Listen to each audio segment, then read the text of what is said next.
I do feel that the RFP process is important in terms of being able to concretely incorporate the criteria that were recommended by the Environmental Advisory Committee.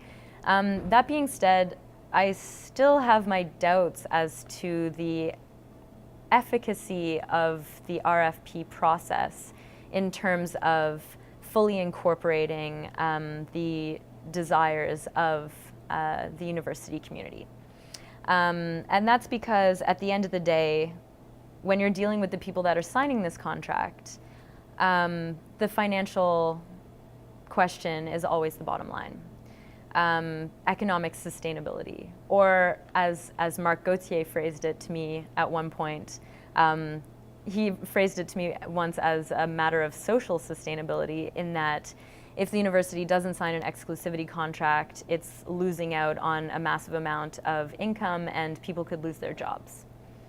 I wonder if at the time he was maybe referring to himself and the fact that if he didn't get this contract through the door, he'd lose his job. But in any case, it really does speak to the fact that environmental and social concerns unfortunately don't necessarily override financial considerations in the context of university administrative decision making.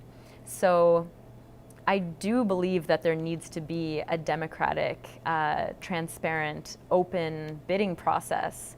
But I also think that it could be multiple contracts. I don't see why it has to be an exclusivity contract. If the university doesn't confine itself to financial considerations and to a dependency on corporations to meet its bottom line, which is inherently problematic in a number of ways, then we can start to think and envision alternatives for the future.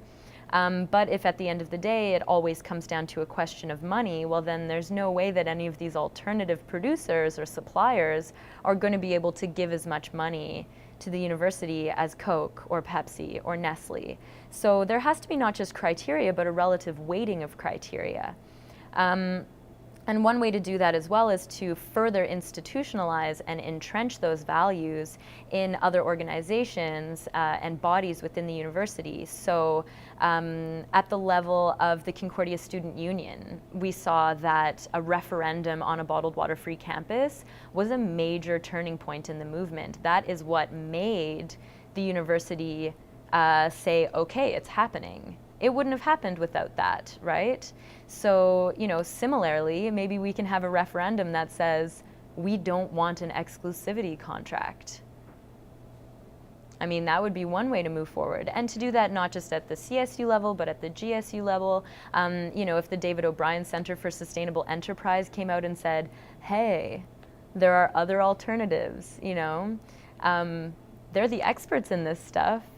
I'm sure that someone in the JMSB could come up with a great concrete alternative to exclusivity contracts, could do a great cost-benefit analysis and figure out, relative weighting. I mean, it's kind of an impossible task to measure environmental and social sustainability against dollars, because at the end of the day, I think those things are priceless, right? An ecologically sound and socially just world is priceless. We shouldn't have to compare that to how much money the university is going to get for only allowing Pepsi on campus. That shouldn't be a thing that we have to do, but that's a thing that we're tasked with doing.